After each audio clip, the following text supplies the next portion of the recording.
Since the wave of Republican revolutions from the 1700s to the 1800s, the geoculture, the set of dominant norms of the modern world system, has been dominated by liberal ideology. The major selling point of liberalism has been that it is about liberty. It is a political ideology most concerned with putting human beings in charge of their own destiny. There is, however, a truth about liberalism and liberty that is embarrassing for liberals, in which they have gone to great lengths to cover up in their propagandistic endeavors. Liberalism is not about liberty, it is about sameness.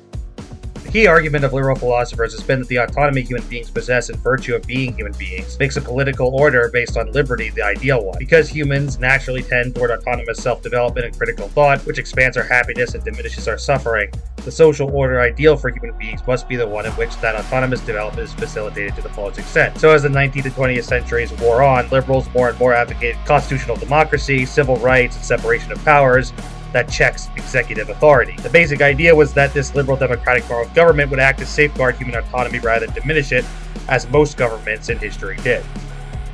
Liberalism thus counted itself as a defender of human liberty against fanatical ideologies such as communism, fascism, jihadism, and liberal forms of conservatism. However, there is a reason why liberal social theory, even the most radical forms such as the Jacobinism of the French Revolution and Rousseau's directly democratic and majoritarian general will, makes use of what is called the social contract.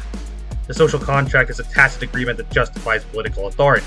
Liberals have always insisted that political authority is essential to liberty. This is because the liberal idea of liberty derives from an idea of fundamental sameness or homogeneity. According to liberals, human nature is prone to both autonomy and repression. Human beings are just as likely to dominate each other for their own benefit as they are to cultivate voluntary cooperation among each other. Thus, there needs to be an enforceable norm of sameness where human beings are all guaranteed access to similar treatment and opportunity. Of course, enforcing that standard then requires a coercive political machine, the state.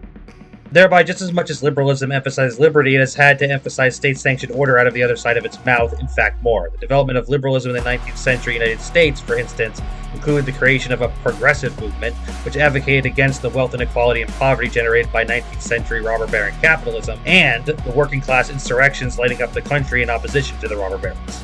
This is because, as Gary Gersel points out, law and order was an axiom for the progressives. For them, as bad as the robber barons were, it was the legal order of individual rights guaranteed by economic private property and wealth, which allows all people, at least in principle, to take part in the riches of the commercial economy.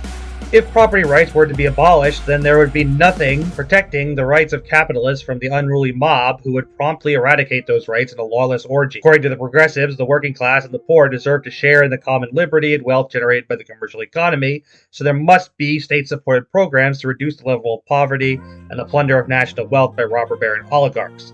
However, the capitalists also deserve to take part in this wealth and liberty, meaning that a rule of law which upholds their property and wealth, even if they were to be prevented from achieving robber baron status, was just as necessary as the construction of a social safety net for the poor. There was thus not to be any room for the radical fantasies of anarchists and communists, in which property and the class stratification of social wealth were to be abolished in a general social uprising of the working class against the capitalist class and the capitalist state.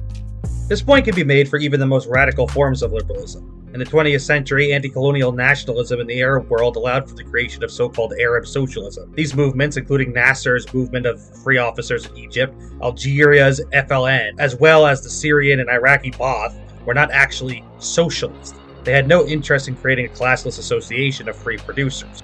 Actual socialism would have required the ultimate liquidation of their national communities, as a world of free and equal association among all human beings could not logically respect national boundaries.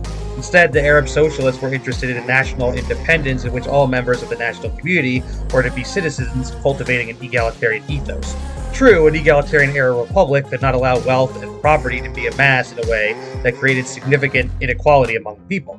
Thus, political economy was to be managed by a tutelary political dictatorship. However, property is not to be abolished, as it could be used to generate wealth for the Arab citizen. Thus, even a military autocracy aimed at subordinating all citizens to collective national development would have to tolerate private property as long as it was in the virtuous interests of the citizens. As such, tendencies to the left deemed to be a threat to national interests, such as the communist movement, were repressed and marginalized with the force of political dictatorship. Thus, moderate and radical forms of liberalism require a coercive political power, the state, which enforces a common standard of rights, obligations, and opportunities on individuals. Liberty just isn't the highest value for liberals. While the homogeneous standard of rights and obligations will obviously guarantee individual liberty in some form, it also necessarily eliminates individual liberty in other areas. If individual liberty is in violation of the homogeneous standard, then it should be as ruthlessly crushed as violations of the homogeneous standard for explicitly repressive purposes. There are no obligations without rights, but equally there are no rights without obligations. The liberal need for homogeneous social order alongside individual liberty explains why no liberal society has ever actually extended rights to every social group that makes them up. In all existing liberal societies, peoples racialized as non-white, women, queer people, etc., have variously faced and continue to face marginalization by liberal culture and politics, which they have to fight for their lives to overcome. The United States, even to this day, remains the land of freedom and opportunity only for a very specific section of its population, not even for all of its citizens, never mind non-citizens. Liberals have attempted to narrate this reality as a corruption of the liberal order by those who are insufficiently respectful of the homogeneous standard of rights and obligations. This is the argument made by most civil rights activists, politicians, and international humanitarian institutions since World War II. According to this narrative, the political should be nothing but a continued civil rights struggle to ensure that one day the liberal order will have perfected itself to the degree that there are no systemic violations of human rights and just social obligations. The problem with this narrative is that it ignores what it means for rights to come with obligations. Even in such an idealized liberal order, individuals would not be totally free, and this is so in more than just the trivial sense that they wouldn't be free to harm the freedom of other individuals. Individuals in such an order would only be free because they have obligations. I only have rights as an individual because I tacitly agree to be governed by the political order which ensures that everyone else respects my rights. It's not that I and others really decide the structure of our lives, it's that we all have some specific area of our lives where we get to make decisions and some specific areas where we have to defer to politically sanctioned authorities. What the liberal human rights discourse aims to sell us on is the idea that somehow, if we just perfect the liberal order enough through struggle and strife, that the sanctioned political authorities will be so in line with this discourse that they won't systematically abuse their power. It's worth asking whether that's really plausible given that liberalism sells itself as the most practical framework for political engagement. If the liberals are right that human beings have a tendency to seek power in order to dominate, then why would we think that any number of civil rights will prevent systematic violations of them? Social scientist Emanuel Wallerstein once noted that for all the rights currently enumerated in the legal structures of liberal societies, there are pages and pages of documentation by civil rights watchdogs detailing human rights abuses. Even if there were no such violations in the perfect liberal order, somehow, the presupposition of access to those rights is subordination to the political power which enforces them. This is why human rights are legal guarantees rather than informal social norms. In this way, to paraphrase the great liberal German philosopher Hegel, liberalism can't say what it means or mean what it says on liberty. The ambiguity between liberty and order is a permanent, universal, and insurmountable feature of the liberal order and liberal ideology. By contrast, the central value of anarchism is freedom. According to anarchists, it is not the case that humanity should be boxed within a homogeneous standard of rights and obligations. The autonomy inherent in human beings, in fact, demands a spontaneous and creative application of standards according to the needs of freely cooperating individuals. For anarchists, order is not something that is imposed by tacit agreement and the authority it legitimizes. Instead, for anarchists, order is a spontaneous byproduct of cooperation among autonomous individuals. This is the case for socialists more broadly, who seek the disappearance of distinctions between ruling and subordinate classes through the free cooperation of producers.